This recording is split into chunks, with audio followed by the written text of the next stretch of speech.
Bienvenidos al Centro Senda. Hoy exploraremos temas de la vida de forma científica y experiencias humanas.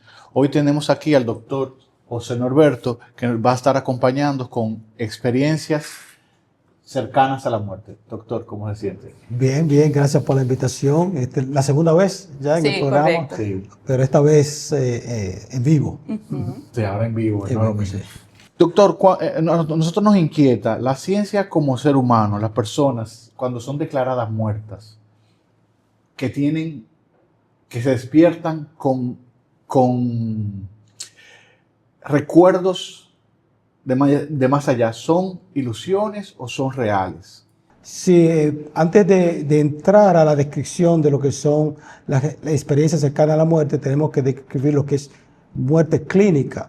Muerte clínica es cuando ya el cuerpo no tiene circulación sanguínea ni tampoco respiración espontánea. Eso ya es muerte, pero puede ser un periodo transitorio, es decir, que puede ser revertido si se hacen las maniobras apropiadas para traer de nuevo o restablecer la circulación. O sea, que eso tiene un tiempo estimado del cual puede ser revertido. O sea, sí. Y eso se está haciendo. Hemos aprendido mucho en los últimos tiempos.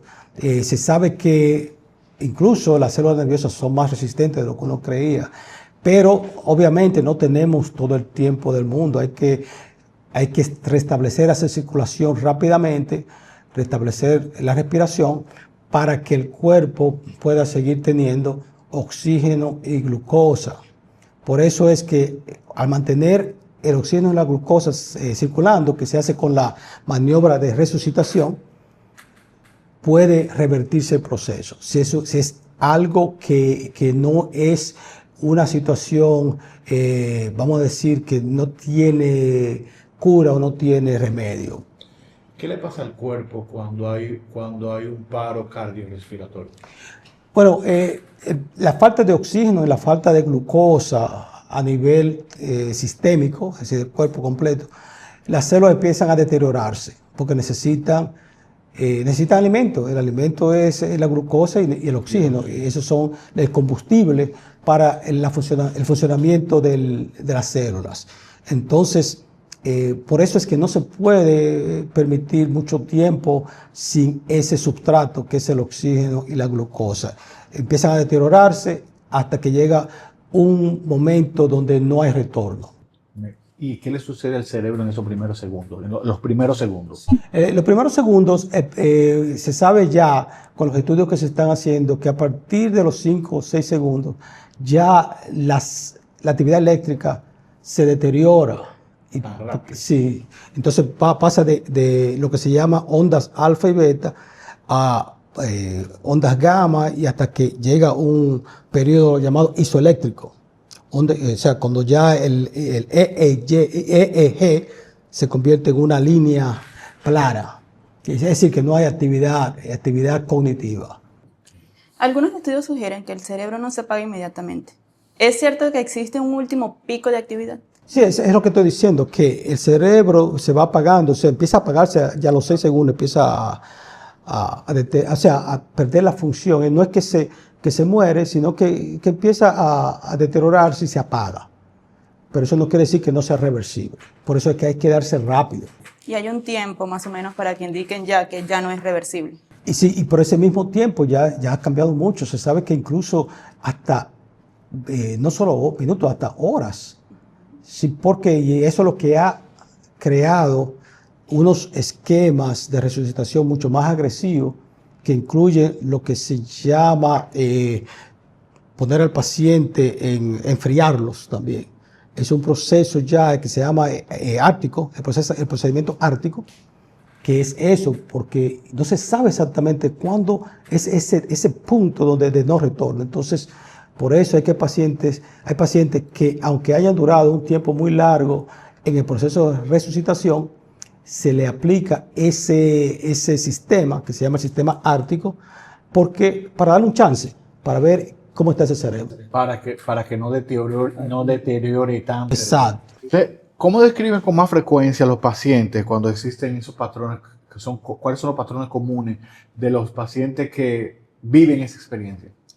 Sí, bueno, es interesante saber que luego que se implementaron los procedimientos de resucitación cardiopulmonar en los años 60, que empezaron esos procedimientos ya estandarizados de resucitar un paciente, que incluye los masajes cardiopulmonares, empezaron a verse unos pacientes que estaban dando unas declaraciones de unas experiencias que estaban viviendo. Entonces, un patrón que se fue repitiendo al punto tal que llamó la atención de los médicos. Porque una cosa es un caso aquí y un caso allá, pero estamos hablando de que en Estados Unidos, por ejemplo, hay 500,000 paros cardíacos al año. De esos 500,000, un 10% están diciendo que están teniendo esa vivencia, y que son vivencias muy estructuradas, son muy específicas, un patrón muy específico de lo que está pasando. Al principio, obviamente, dependiendo de la ideología de los médicos, algunos decían, no, eso es, trataban de explicarlo, pero cuando se está repitiendo y repitiendo, pues entonces la ciencia médica ha decidido estudiarlo de forma más estandarizada y sistemática. Entonces, ¿qué es lo que pasa? Los pacientes están describiendo varios estadios o varias etapas. El primero es separación de la conciencia del cuerpo. Incluso pueden ellos ver el cuerpo. Entonces la conciencia sale del cuerpo y empieza un viaje a través de un túnel, y ellos sienten una paz indescriptible, una paz que va más allá de cualquier entendimiento. Y en ese momento también pueden ver la vida, o sea, le hacen un repaso de su vida, de todo lo que ha acontecido, lo que ha hecho, lo que no ha hecho, pero no es un juicio en sí, sino es un aprendizaje, no es nada punitivo. Ven una luz llena de paz y también sienten que los empujan de nuevo al retorno, pero no quieren volver. Entonces tienen que volver al cuerpo, y luego que llegan al cuerpo viene la parte de los cambios en su vida, porque esas personas quedan marcadas, esas personas hacen unos ajustes en su vida extraordinarios. Es que una vivencia así esotérica bastante fuerte. Sí, ¿no? Pierden el miedo a la muerte, pero no el miedo de la boca para afuera, sino el miedo que tú le haces un examen, un polígrafo, y es verdad que no tienen evidencias físicas de temor a la muerte. Que eso, por ejemplo, yo puedo decir, yo no tengo miedo a la muerte, pero si no pongo un polígrafo, No hay que está diciendo mentira. no que esté diciendo mentira, sino que siento temor. Claro. Sí, o sea, entonces... Normal. Sí. Por esta similitud de testimonios es que se está haciendo un estudio ya médico para dar una respuesta a lo que está sucediendo, ¿correcto? Sí, bueno, lo que sucedió, como dije anteriormente, en los años 60 empieza la resucitación cardiopulmonar. Los casos empiezan a verse. En 1975 se hace la primera descripción formal, que sale en un libro de Vida después de la vida, de Dr. Moody. Entonces, se populariza el tema, pero también se contamina el tema. Sí. Y eso es lo que sucede muchas veces en el medio, se contaminan los temas. ¿Qué quiere decir con eso? Que empezaron a salir estudios retrospectivos. La gente tiene que entender que hay estudios retrospectivos, estudios prospectivos. Estudios retrospectivos son aquellos que usted identifica algo que está pasando y va a los récords a averiguar. Esos son estudios retrospectivos. Los prospectivos es cuando usted dice, bueno, yo voy a estudiar este fenómeno, y hace una estructura o una estructura de estudio, hace un protocolo de estudio. Esos son los prospectivos. Entonces, salieron muchos estudios retrospectivos y también estudios anecdóticos, y se contaminó y no se sabía bien qué era cuál era cuál. Y luego ya en los años 80 es que ya un eminente psiquiatra de la Universidad de Virginia, el doctor Bruce Greyson, es que estandariza lo que se llama la escala de Grayson, que es para estudiar de forma sistemática, descartar lo que no es una experiencia cercana a la muerte de lo que es otra cosa, porque estaba todo mezclado. Y luego de ahí empiezan a salir las series ya prospectivas, que la primera de Holanda, el doctor Pim van Lammel, que estudió 300 y pico de pacientes. Y cuando digo prospectivo, era que cualquier paciente que en el hospital tuviera un paro cardíaco y que lo resucitaran, que le hacían varios exámenes. Un examen neurológico para ver si estaba intacto y un examen psiquiátrico, porque había que diferenciar si el paciente estaba alucinando y otras cosas que pueden pasar. Entonces ya cuando pasaban esos dos, lo incluían en el estudio y le preguntaban acerca de la experiencia. Y hay unos casos extraordinarios para que la gente tenga idea de qué se trata. Tenemos, por ejemplo, un caso de la serie de Holanda, donde una señora, entre paro cardíaco, le dan resucitación cardiopulmonar, pero la conciencia de la señora sale del cuerpo y está subiendo a través de la azotea y ve unos tenis rojos en una esquina de la azotea. Y bueno, la devuelven para el cuerpo, o sea, la resucitan, llega al cuerpo de nuevo, y cuando los investigadores vienen a visitarla, le hacen sus exámenes y le preguntan, díganos, ¿qué usted...? Y ella le explicó, miren, yo estuve flotando y en la esquina derecha de la azotea hay unos tenis rojos. Entonces yo dije, ¿verdad? Mandaron al jefe de mantenimiento del hospital, mandó un muchacho, unos tenis rojos.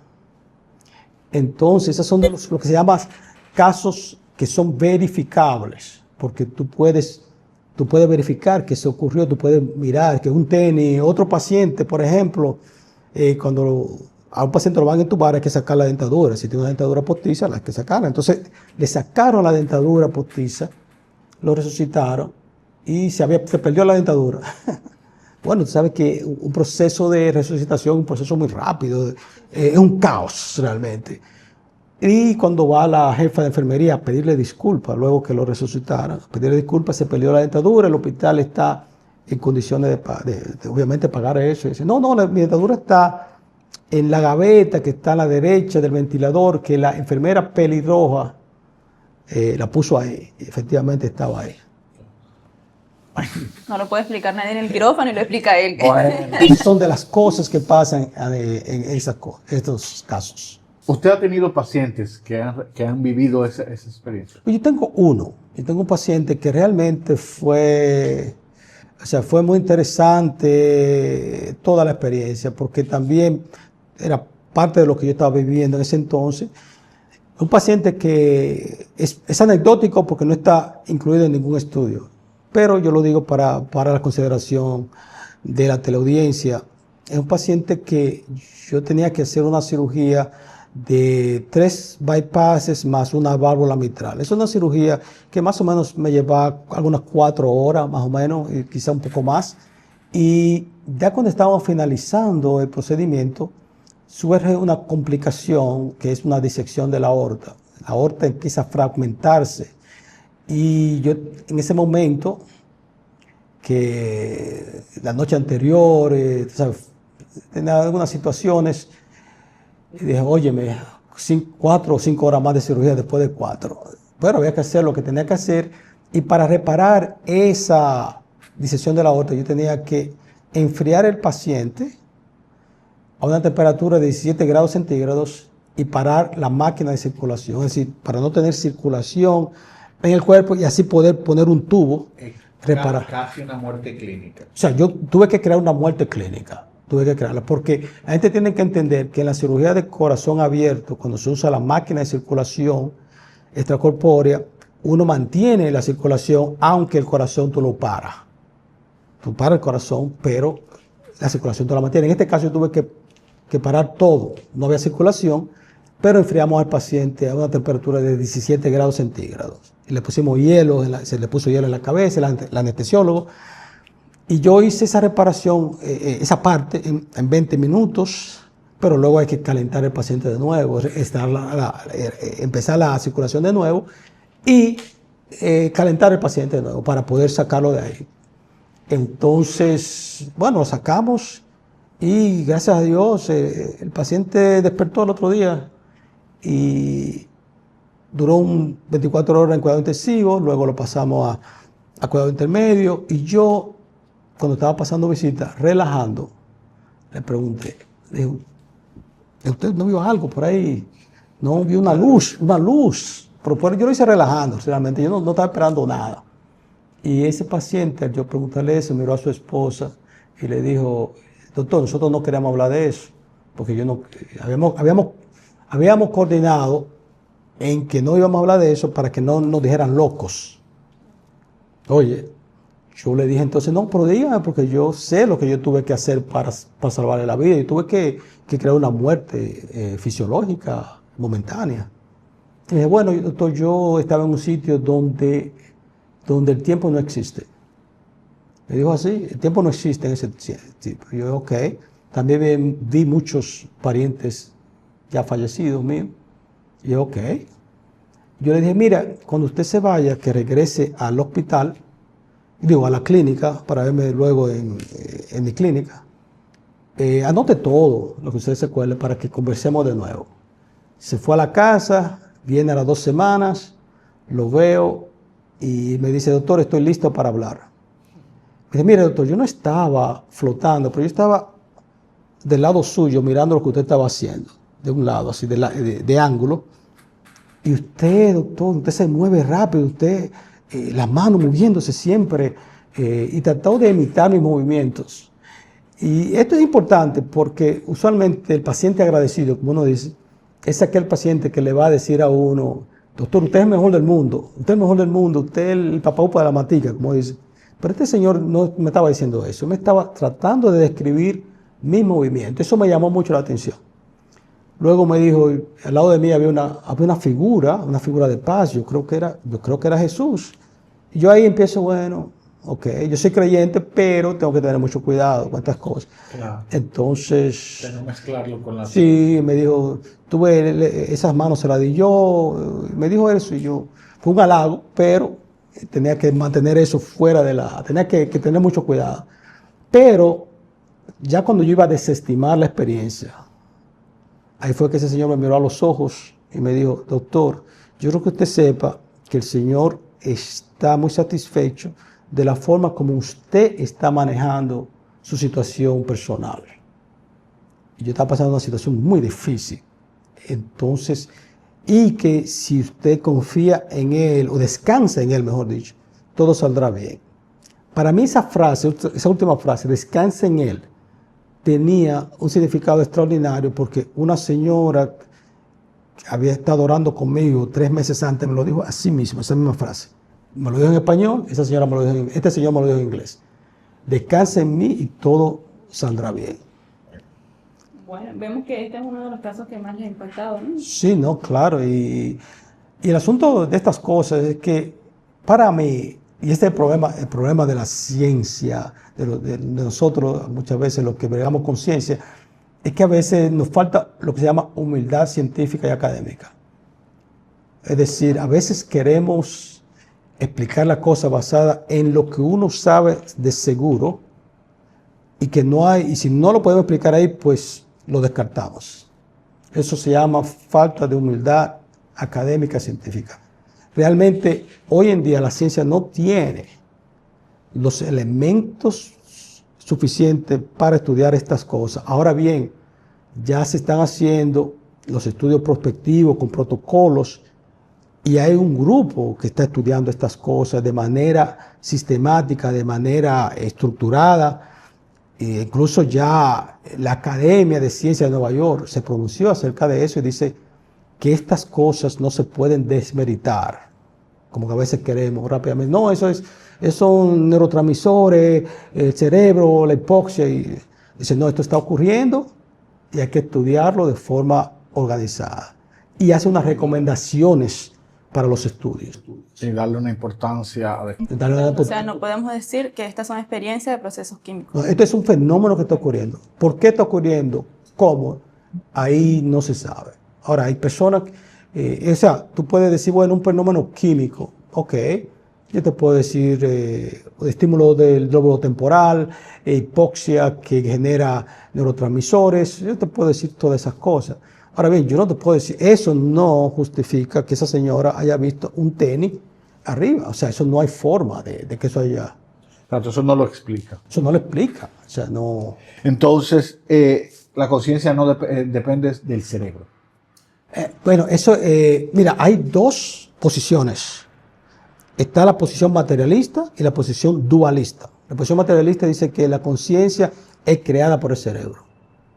Que el cerebro, la conciencia viene totalmente del cerebro.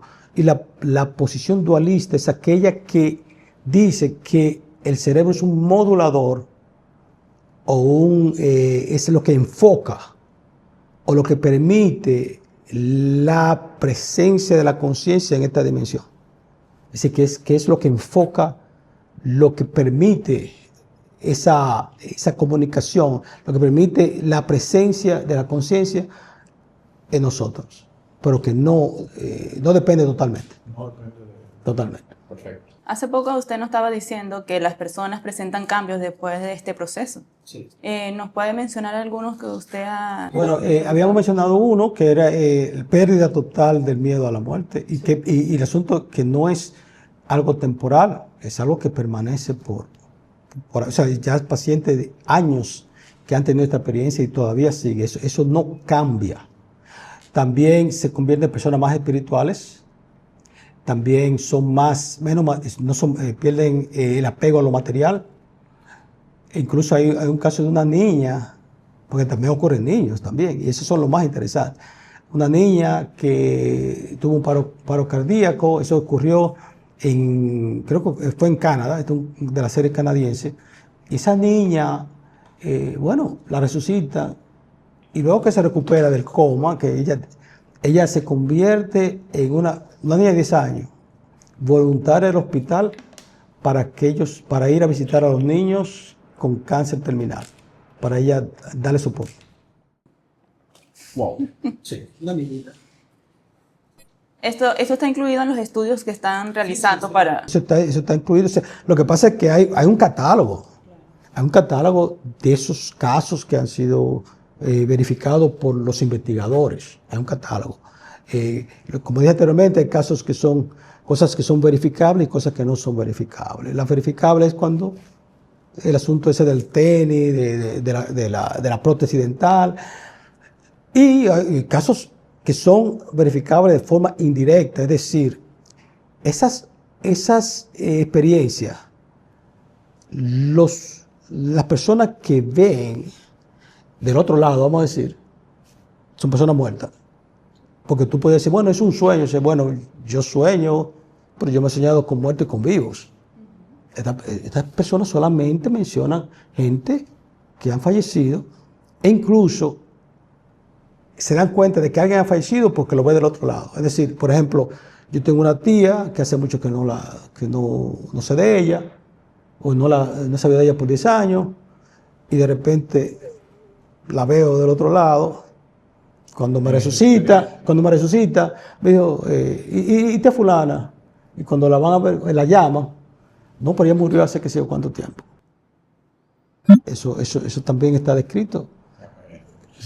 Entonces, ¿para usted la muerte es un final o una transición? Para mí, yo estoy seguro, una transición. Para mí es una transición. Claro, yo tengo que diferenciar. Lo que yo estoy hablando aquí son cuestiones desde el punto de vista científico. O sea, yo estoy hablando de lo que la ciencia se sabe que no se deben descartar, que se deben estudiar estos fenómenos, hay que estudiarlo. Eso es ciencia. Ahora, yo soy una persona de fe y yo, desde el punto de vista de fe, nada de eso, bueno, eso para mí no me sorprende. Esto no me sorprende. A mí una persona de fe. Un médico que no tenga fe, pues va a buscar cualquier forma de explicar estas cosas, porque esto incomoda a cualquiera que no tenga. Sí, porque el tema siempre va un poco entrelazado a la fe. Sí, sí. Si el médico no tiene fe, entonces él busca la ciencia de descarte, de que es una ilusión. Sí, sí, exacto. Sí, pero claro, que como quiera es un tema de estudiar porque entre los dos casos es complicado. No, O sea, no es y algo eso sencillo. ha hecho que personas, que médicos, por ejemplo, el doctor Bruce Grayson, ese señor era el jefe de psiquiatría de la Universidad de Virginia. Y él tiene, en la Universidad de Virginia tiene un departamento para estudiar estas cosas. Oye, un departamento dedicado a cuestiones así. Y entonces ese señor se interesó en esto porque a él lo mandaron a evaluar una paciente un día que la habían resucitado.